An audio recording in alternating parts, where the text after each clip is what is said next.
I think a turning point was when Fauci admitted the 6-foot distance was invented out of whole cloth. It was invented from thin air. Yeah.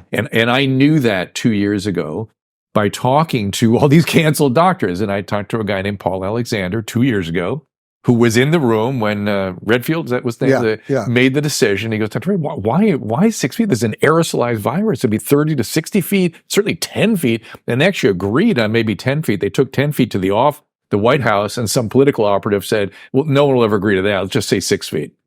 And so it was never a medical decision. It was no scientific basis to it whatsoever. It's had no utility. And yet, I mean, think about this, Dave. The whole world adopted it, the entire world.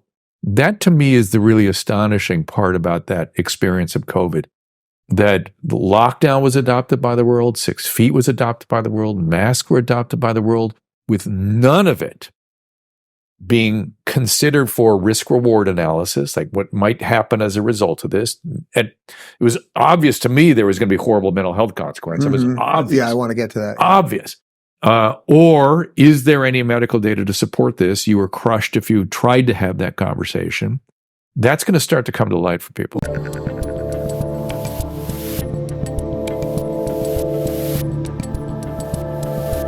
How much, we've talked about this a little bit before, but how much did your political evolution shift because of the COVID craziness? Because when I had you on last time in studio, still in LA, so it's about over 2.5 years ago, you were still sort of saying some nice things about Fauci, and I know you guys have a history. I sense you've shifted a bit on that, or at least you're amenable to some other ideas. I am open to everything now. I'm open to things that I never thought I would have been open to. And I really think that the door fully came open. I've realized that everything in the news is BS. Everything. There is nothing that I can consume on any legacy media that I can trust.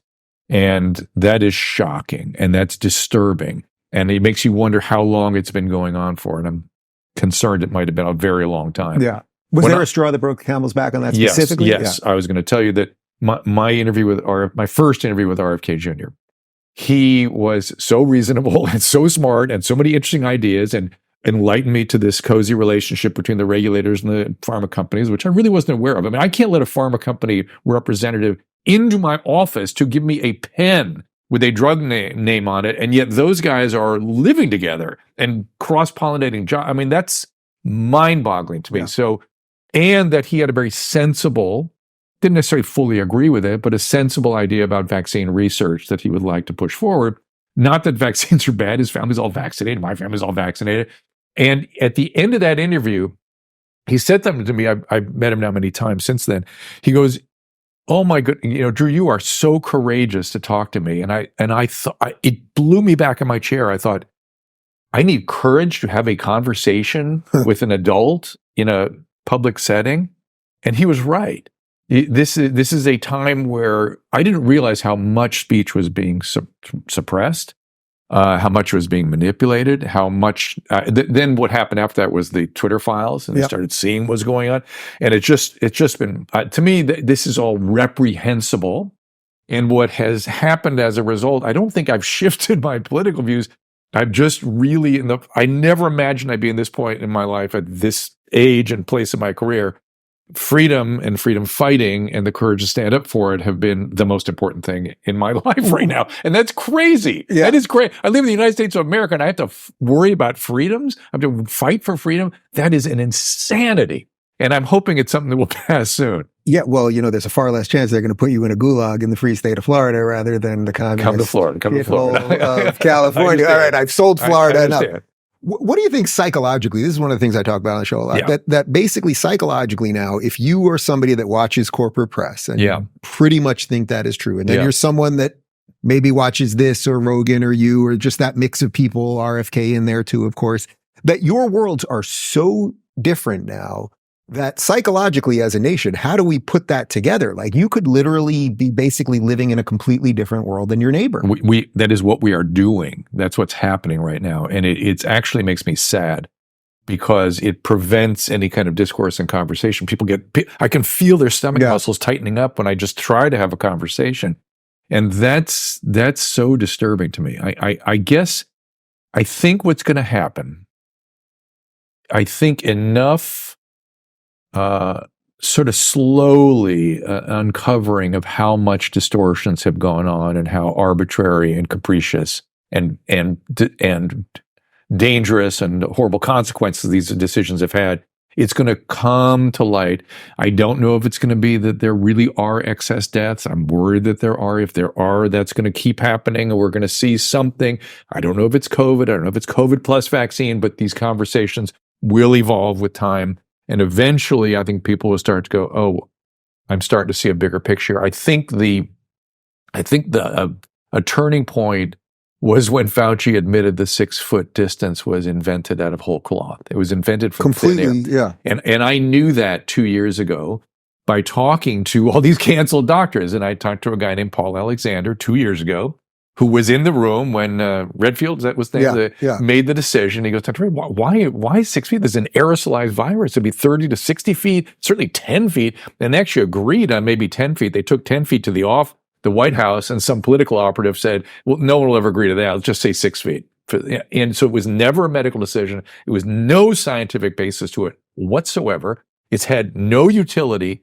And yet, I mean, think about this, Dave. The whole world adopted it, the entire world.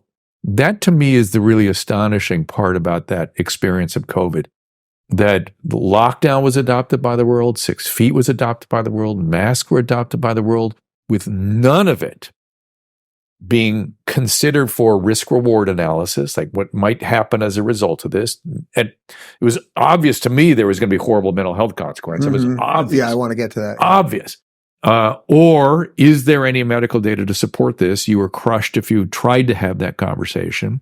That's going to start to come to light for people. Do you think there will ever be any reckoning whatsoever? I mean, basically everyone who got us into this either still has their job or have retired with cushy retirements or made hundreds of thousands, if not millions of dollars in stocks on these things. I mean, is there any reckoning anywhere? I hope at minimum, particularly young people, become furious. They should be outraged and angry at what was done to them. If that happens, I think that's enough. Now, I know there's a lot of people that want retribution, all kinds of legal action, whether it's civil or criminal. I really worry about that. I'm telling you, the present moment, I've become obsessed with revolutionary France, obsessed. And I wanted to put a chapter in my book on narcissism, on pre-revolutionary France, because that was the only period of history that I could find with as much narcissism and childhood trauma. And one of my conclusions that I wanted to put in that chapter, which my editor told me was too speculative, was that there would be scapegoating. There would be guillotines. That's what guillotine is, just scapegoating, just massive scapegoating. And never heard of cancellation, but here it came. So scapegoating became this social media phenomenon that I predicted. Why did I bring this up?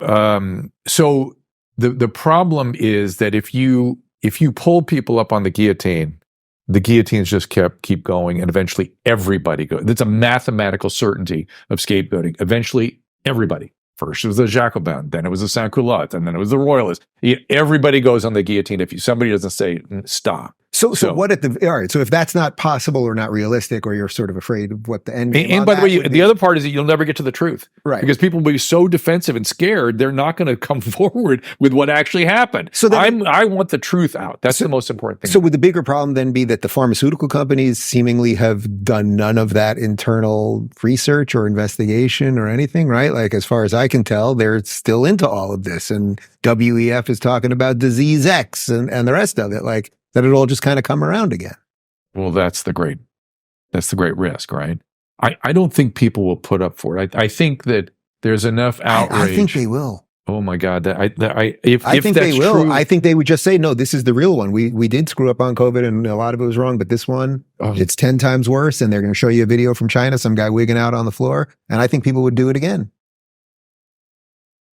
Maybe not in certain places. I'm actually more concerned that they do need to social distance in some meaningful way, and we don't, because we don't believe them. I think that's possible too. Yeah, I think that's a higher probability and probably better. If you're looking for more honest and thoughtful conversations about politics instead of nonstop screaming, check out our politics playlist. And if you want to watch full interviews on a variety of topics, watch our full episode playlist, all right over here. And to get notified of all future videos, be sure to subscribe and click the notification bell.